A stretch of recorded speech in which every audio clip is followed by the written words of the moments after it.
Welcome back.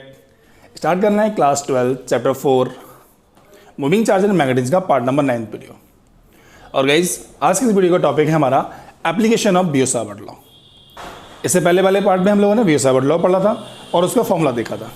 आज उसी के फॉर्मूले को यूज करना है और डिफरेंट कंडक्टर्स के लिए हमें मैग्नेटिक फील्ड निकालना है बच्चों। स्टार्ट करने से पहले चैनल को अभी सब्सक्राइब करिए ताकि आपको सीबीएसई के लेटेस्ट वीडियोस और नोटिफिकेशन मिलते रहें। इसमें हमारा पहला है magnetic field due to current carrying circular coil.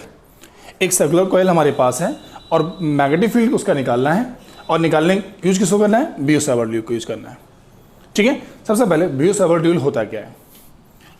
dv equal to mu naught upon 4 पाई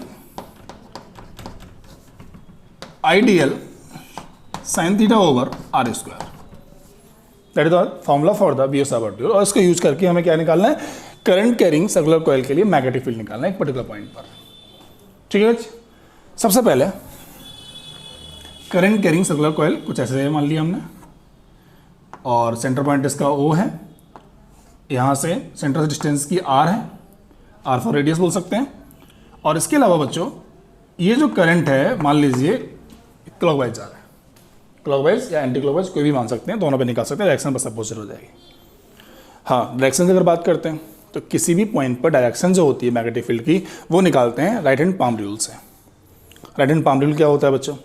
तो सबसे पहले आइडियल जहाँ पे हमारा ई करंट जा रहा होगा उस तरफ हम करेंगे सेट अपने थंब को। ठीक है, और इसके अलावा जहाँ पे हमारा आर होगा वहाँ पे सेट करेंगे अपनी पाम को और पाम के परपेंडिकुलर बच्चों होगा जाके मैग्नेटिक फील्ड। कैसे? लेट सपोज मान लीजिए यहाँ पे करंट जा रहा है, ये कंपोनेंट आइडियल है हमारा, डीएल लेंथ छोटी ले ली हमने यहाँ पे और करंट अब बाहर जा रहा है। तो इस केस में क्या करेंगे? यहाँ पे सेट करेंगे थंब को, राइट हैंड यूज करना है तो ये राइट हैंड हमारा, और राइट हैंड में हम लोग क्या करेंगे? ये थंब लगा देंगे अपना। और लगाने के बाद में मान लीजिए मुझे इस पॉइंट पर मैग्नेटिक फील्ड निकालना है, इस जगह पर। डायरेक्शन कहाँ होगी जाके? कितना होगा ये नहीं, कितना निकालेंगे फॉर्मूला से निकालेंगे, डायरेक्शन ऑफ मैग्नेटिक फील्ड। ठीक है, कौन सा formula? Right hand palm rule. कैसे? करंट हमारा जहाँ जा रहा है उस तरफ अपना थंब करेंगे और जहाँ पे हमारा आर, इस पॉइंट पे निकालना, डिस्टेंस हमारी ये वाली कौन सी होगी? That is R. आर की डायरेक्शन में हम लोग क्या करेंगे? अपनी पाम को सेट करेंगे और पाम की perpendicular direction of magnetic field होगी। तो बच्चों बिल्कुल ऐसे, ये करंट ऊपर जा रहा है और ये पाम आर की डायरेक्शन में, और इस पाम के परपेंडिकुलर डायरेक्शन बाहर की ओर किसकी हो जाएगी? That will be direction of magnetic field बच्चों। ठीक है, तो यहाँ पे ये डायरेक्शन मैग्नेटिक फील्ड की आउटवर्ड हो जाएगी जाके। इस तरीके से हम कहीं भी निकाल सकते हैं। ओके, बिल्कुल हम इसमें भी यूज करेंगे। देखिए सबसे पहले करंट हमारा यहाँ से जा रहा है इस तरीके से, ये पूरे करंट कैरिंग कंडक्टर है ये हमारा पूरा। अब हमें इसका पूरे का मैग्नेटिक फील्ड निकालना है सेंटर पॉइंट पे मान लीजिए, और सेंटर पॉइंट पे निकालना है तो उसके लिए बच्चों हमारे पास जो फॉर्मूला है वो किसके लिए है? Only for the DL, small length के लिए, पूरे के लिए नहीं है। ठीक है, तो एक काम करते हैं, इस छोटा सा कंपोनेंट हमने यहाँ पे मान लिया डीएल, तो आइडियल कहाँ हो जाएगा बच्चों? नीचे की ओर हो जाएगा। ऐसे करंट आ रहा है पूरे में एकदम से। ओके, आप आउटवर्ड ले लेंगे तो डायरेक्शन अपोजिट हो जाएगी बस केवल। अब इसके बाद क्या होता है बच्चों? हमें निकालनी है यहाँ पे मैग्नेटिक फील्ड सेंटर पॉइंट पर। डायरेक्शन कहाँ होगी? तो ऑब्वियसली सिंपल है, राइट हैंड लेंगे, थंब को करंट डायरेक्शन में करेंगे और कम करने के बाद में पाम को आगे डायरेक्शन में करेंगे, और क्या होगा बच्चों? इस तरीके से करंट हमारा कहाँ चला जाएगा? Upward, sorry inward. तो यहाँ पे सॉरी मैग्नेटिक फील्ड कहाँ चला जाएगा? इनवर्ड चला जाएगा। इस जगह पे मैग्नेटिक फील्ड कहाँ बनेगा? You can find. ओके, कहाँ बनेगा? इनवर्ड बनेगा। इनवर्ड को मैं क्रॉस से सिंबलाइज कर दे रहा हूँ यहाँ पे। कंफर्म बच्चों? डायरेक्शन निकाल सकते हैं आराम से। अब कितना मैग्नेटिक फील्ड बनेगा उसके लिए हमें इस फॉर्मूले को यूज करना है। लेट्स, तो यहाँ लिखेंगे from Biot Savart law, from Biot Savart law क्या होता है बच्चों? dv equal to mu naught upon 4 pi ideal sine theta over R square. ठीक है, अब गाइस ये साइन थीटा क्या होता है? ये जो एंगल होता है ये होता है एंगल डीएल और आर के बीच में। डायरेक्शन ऑफ डीएल हमारी कहाँ पे है और आर हमारा किस तरफ है, उनसे बीच में बनने वाला जो एंगल होता है वो थीटा होता है। तो देखो बच्चों यहाँ पे डीएल जा रहा है हमारा नीचे की ओर। ठीक है, जिस तरफ करंट कंपोनेंट, जिस तरफ करंट जाएगा उधर ही हमारा कंपोनेंट जाता है, ये नीचे जा रहा है। डायरेक्शन ये वाले डीएल की हो गई हमारे नीचे, और इसके लिए टेंजेंट लाइन सर्कल है यहाँ पे, टेंजेंट लाइन है ये वाली, और रेडियस हमारी क्या बनाती है हमेशा? परपेंडिकुलर।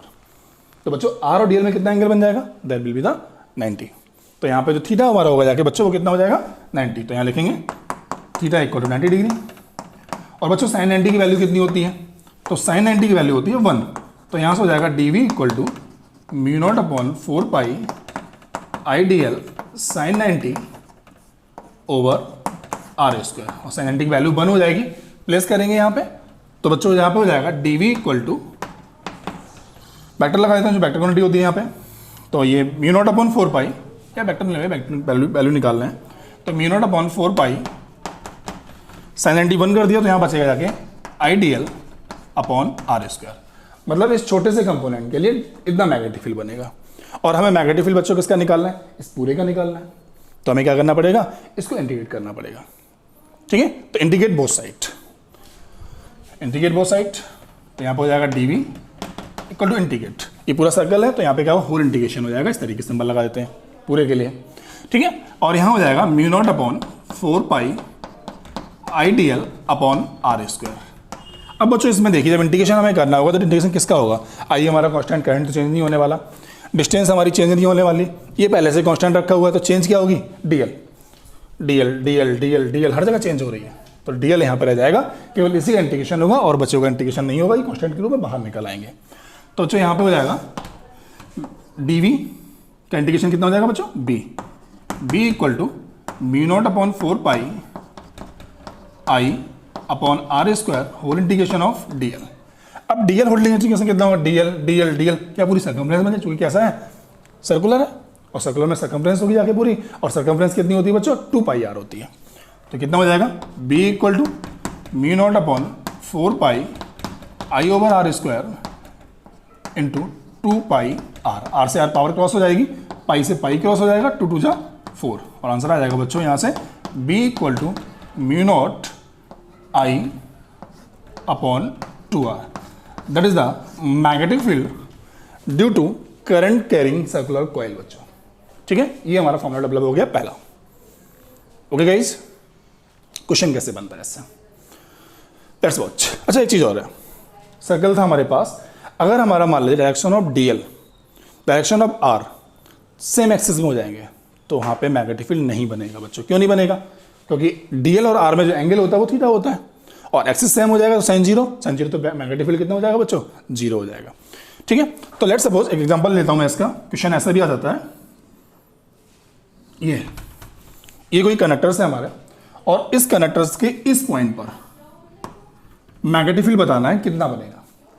निकाल सकते हैं, कैसे निकाल सकते हैं देखिए। और इसमें करंट फ्लो हो रहा है आई, इस तरीके से ये करंट जा रहा है इस तरीके से, और इस पॉइंट पर मैग्नेटिक फील्ड कितना बनेगा ये फाइंड आउट करना है।